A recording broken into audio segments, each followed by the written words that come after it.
on September 1540. Cigarette smoke hung heavy in the air of the Prime Minister's official residence in Tokyo as Admiral Isoroku Yamamoto stubbed out his third lucky strike of the meeting. The American tobacco presented a small irony lost on no one present. Prime Minister Prince Fumimaro Kono had asked the question directly, cutting through the usual circumlocutions of Japanese diplomacy. If we go to war with America, what are our chances? Yamamoto's response would haunt the Japanese Empire until its dying day. If I am told to fight, regardless of consequences, I shall run wild for the first 6 months or a year, but I have utterly no confidence for the second or third year. The other military officials in the room shifted uncomfortably. Here was the commander-in-chief of the combined fleet, the man who would have to lead any war against America, essentially predicting Japan's defeat before the first shot was fired. What they didn't fully grasp was that Yamamoto wasn't speculating. He had witnessed American manufacturing power firsthand, walked through its factories, studied its oil fields, and calculated its production capability down to the last rivet. The mathematics of destruction had been computed years earlier in the lecture halls of Harvard, confirmed in the steel mills of Pennsylvania, and verified in the endless oil derricks of Texas. Yamamoto knew something his colleagues didn't want to accept. Japan had already lost any war with America before it began. The only variable was time, 6 months. He would give them half a year of victories before the industrial colossus fully awakened.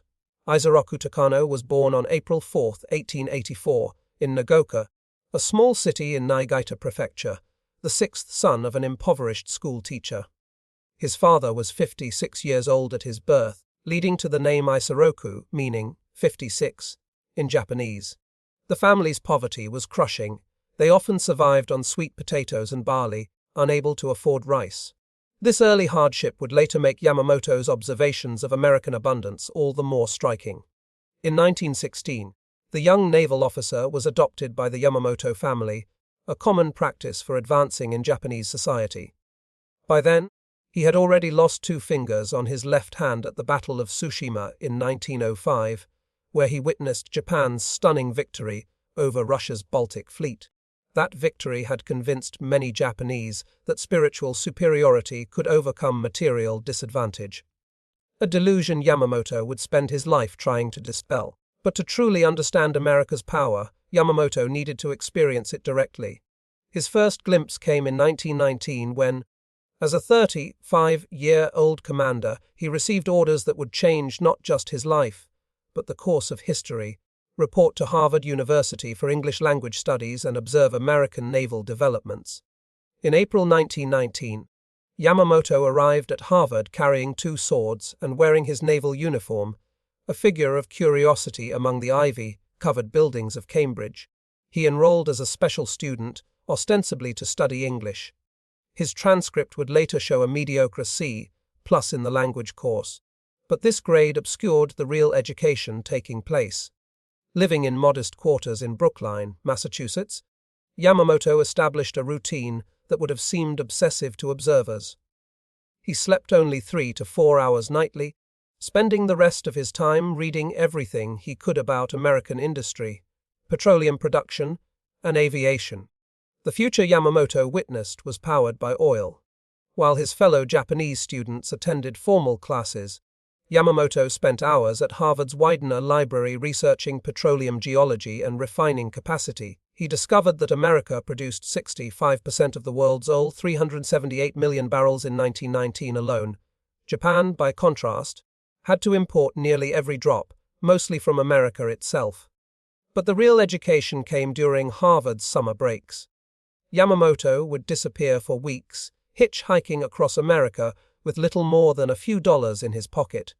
His first major expedition took him to the oil fields of Texas, where he spent 3 weeks studying extraction methods and refinery operations. He survived on bread, bananas, and water, sleeping in fields and barns, all to save money for longer observations. In the summer of 1920, Yamamoto stood outside the Ford Highland Park plant in Detroit, watching the shift change. 20,000 workers streamed out, most heading to private automobiles. a sight that would have been impossible in Japan, where even military officers rarely owned cars.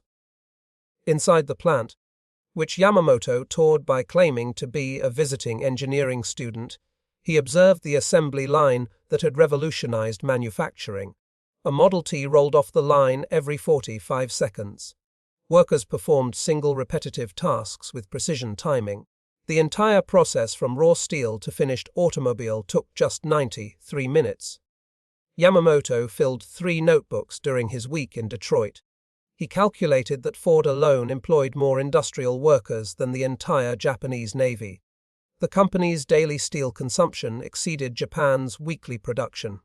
Most disturbing of all, this was just one company in one city in one industry. The Americans have made manufacturing into a science, he wrote to his mentor, Admiral Tomosaburo Kato. They produce machines the way we produce rice, systematically, efficiently, in quantities that defy imagination. The numbers were staggering. American automobile production had grown from 485,000 vehicles in 1915 to 2.3 million in 1920. By the time Yamamoto visited, Americans owned 1 car for every 13 people. In Japan, the ratio was 1 per 5,000. But Yamamoto recognized something beyond mere numbers. He understood that mass automobile production meant mass production capability for military vehicles. Those assembly lines producing Model Ts could just as easily produce military trucks, tanks, and aircraft engines. Yamamoto's most extensive unauthorized journey took him to Texas in the summer of 1921, just before his Harvard graduation. He disappeared for 6 weeks, causing minor diplomatic concern when he missed several official functions. He had gone to observe what he called the fountains of power, the oil fields of East Texas. The scale defied Japanese comprehension. Single wells produced more oil in a day than Japan imported in a week. The Texaco refinery at Port Arthur, which Yamamoto sketched in detail, processed 100,000 barrels daily. Oil is the blood of modern warfare, Yamamoto wrote in his journal. Ships, planes, trucks, all drink oil. America has oceans of it beneath their soil. Japan has none. This single fact determines everything. The waste particularly struck Yamamoto. Japan carefully conserved every drop of imported fuel, while Americans burned off enough natural gas daily to power all of Tokyo for a month. This casual abundance, more than any military demonstration, convinced him of America's invincibility. In January 1926, Yamamoto returned to America as Japan's naval attaché in Washington with the rank of captain. This posting, lasting until March 1928, would confirm every fear his Harvard years had instilled. His travels took him to the Bethlehem steel plant in Pennsylvania, where he observed the production of naval armor plate. The facility's electric furnaces could produce specialized steel that took Japanese foundries weeks to manufacture in hours.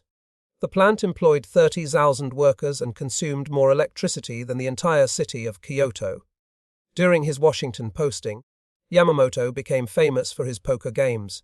Every Friday night he hosted games at his apartment, inviting American naval officers, diplomats, and intelligence officials. These weren't mere social occasions.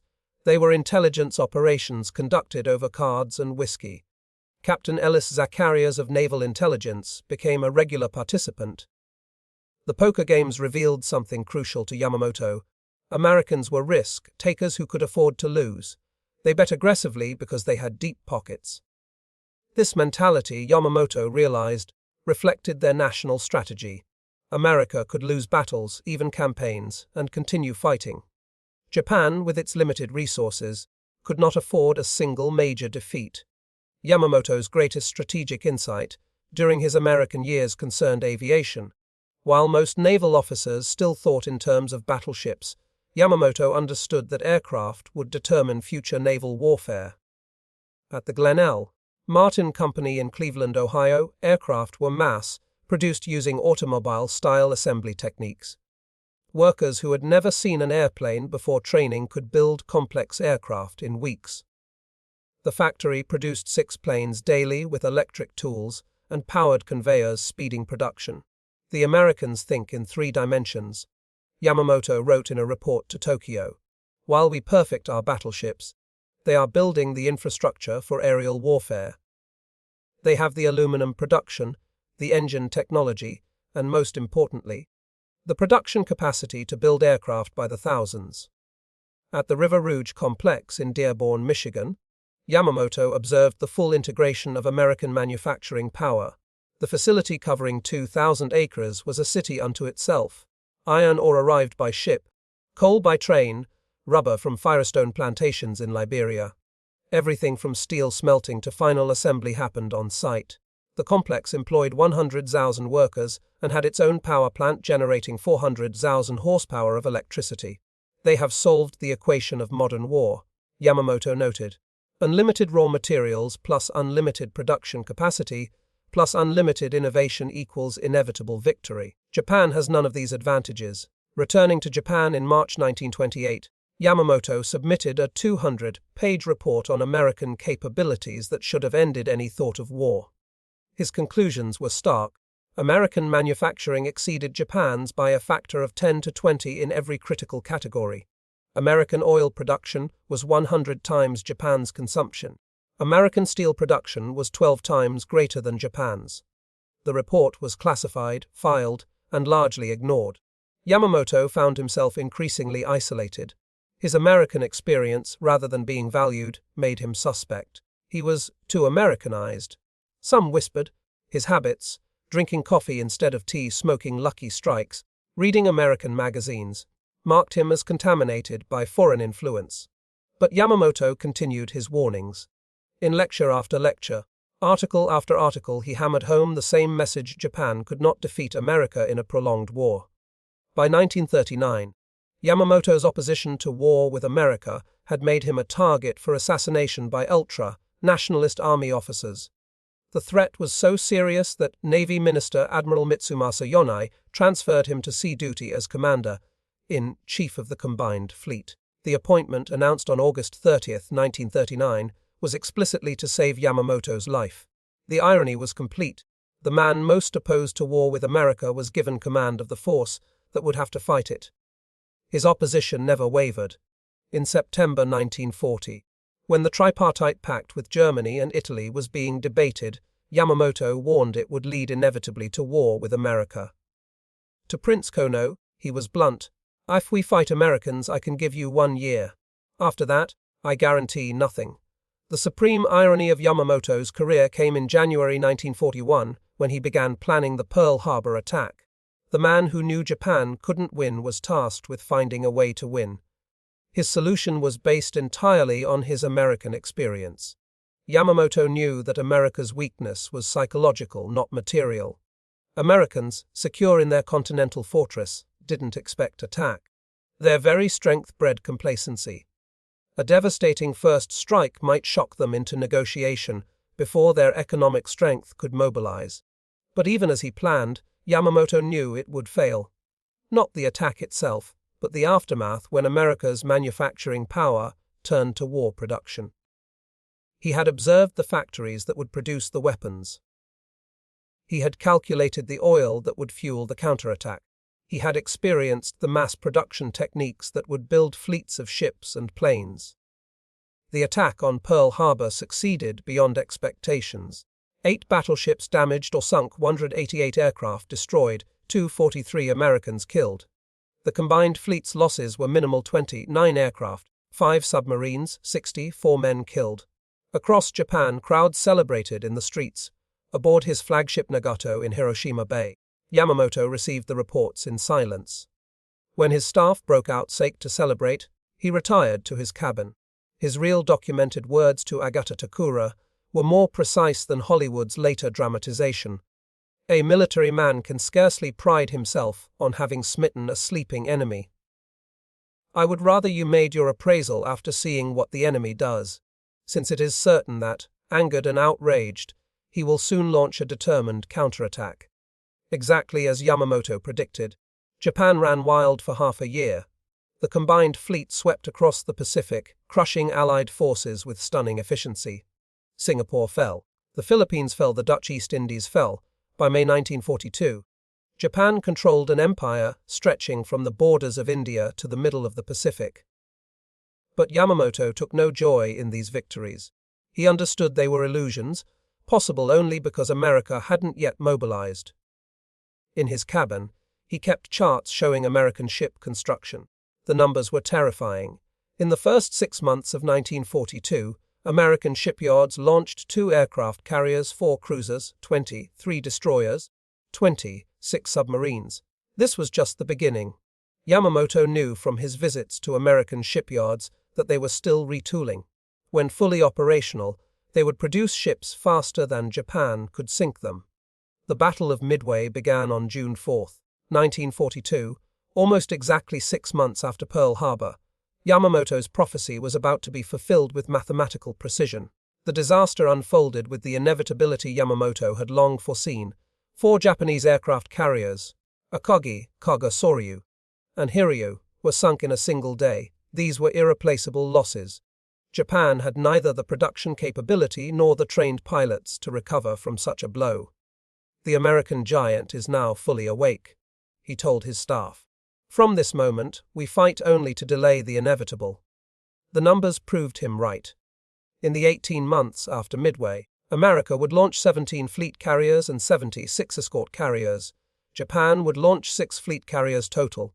By 1943, American factories were producing 1 aircraft every 5 minutes, 1 merchant ship every day, 1 aircraft carrier every month, 150 tanks daily, 500,000 military trucks annually. The Ford Willow Run plant alone was producing B-24 bombers at a rate of 1 every 63 minutes. The entire facility had been built in 9 months, faster than Japan could construct a single factory. American codebreakers intercepted Yamamoto's travel itinerary on April 14, 1943. He would be inspecting forward bases in the Solomon Islands, flying from Rabaul to Belle Island on April 18. Operation Vengeance was approved at the highest levels. 18 P-38 Lightning fighters were dispatched from Guadalcanal, flying at wavetop height to avoid radar detection. At 9:34 a.m., Yamamoto's Mitsubishi G4M bomber was shot down over the jungle of Bougainville.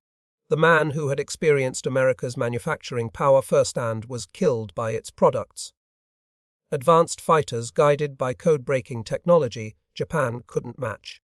His body was found the next day, still strapped to his seat, hand on his sword. Yamamoto's death removed the one Japanese leader who truly understood the hopelessness of Japan's position. The prophecy he had made in 1940, 6 months to a year of victories, then inevitable defeat, proved precisely accurate. Every prediction he had made based on his American observations came true. American production overwhelmed Japanese forces exactly as he had calculated. August 1945 brought the ultimate validation of Yamamoto's warnings. The atomic bombs that destroyed Hiroshima and Nagasaki were products of American industrial and scientific capability that even Yamamoto hadn't fully foreseen. The Manhattan Project had cost $2 billion, more than Japan's entire military budget for the war. It employed 130,000 workers, used more electricity than entire Japanese cities, and required industrial precision Japan couldn't achieve. The final statistics of the war vindicated every calculation Yamamoto had made. Production comparison: 1941-1945 aircraft, USA 300,000, Japan 76,320, USA 141, Japan 16 battleships, USA 8 Japan submarines, USA 213, Japan 126 merchant shipping, USA 33,993,232 tons, Japan 4 152, 361 tons. These weren't just numbers. They were mathematical proof of what Yamamoto had witnessed directly. After Japan's surrender, American occupation forces discovered Yamamoto's private papers, including letters never sent and diaries never meant for publication. In an unsent letter to Emperor Hirohito dated December 1, 1941, Yamamoto had written, "Your Majesty, I have failed in my duty to prevent this war. Having experienced America's strength directly, I know we cannot prevail. Their factories can produce unlimited weapons. Their oil fields can fuel unlimited operations. Their people, once aroused, will not stop until victory is complete." The supreme irony of Yamamoto's story lies not in his death, but in his life. The man who best understood America's power was forced to lead the war against it. The admiral who knew Japan would lose had to plan the attack that guaranteed that loss. The prophet who warned against awakening the giant had to deliver the awakening blow. Japanese military historians studying Yamamoto's warnings after the war realized the full magnitude of their blindness. Every prediction he had made proved accurate, every warning validated by events. Admiral Soamu Toyoda, who commanded the fleet in the war's final stages, admitted, "Yamamoto saw what we refused to see. He had been to America. He knew their capacity. We dismissed his warnings as defeatism. We believed our spirit could overcome their material advantage. He knew spirit could not overcome mathematics." Yamamoto's story transcends its historical moment. It is fundamentally about the danger of wishful thinking when confronting mathematical reality. He had witnessed the numbers, observed the production, calculated the outcome.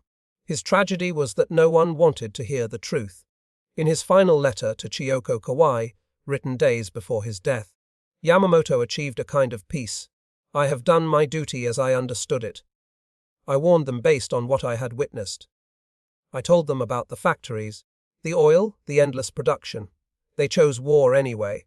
Admiral Isoroku Yamamoto died knowing every prediction he had made would come true. The 6 months of victories he promised lasted exactly from December 7, 1941 to June 4, 1942. The industrial tsunami he had warned about materialized with mathematical precision. The giant he feared to awaken arose with exactly the terrible resolve he had predicted. His years in America, at Harvard studying petroleum engineering, in Detroit observing assembly lines, in Texas counting oil derricks, in Washington measuring economic capacity, had given him perfect foresight. Yet Yamamoto's story is not ultimately about defeat, but about the courage to speak truth to power, even when that truth is unwelcome. He experienced what others refused to see, calculated what others refused to count, and warned what others refused to hear. His tragedy was not that he was wrong, but that he was absolutely right. In the end, Admiral Yamamoto's American education taught him the most bitter lesson of all that in modern industrial warfare: mathematics is destiny. He had done the math, witnessed the factories, calculated the outcome. Japan would have 6 months to run wild, then face inevitable defeat from an aroused industrial giant. He was right to the day.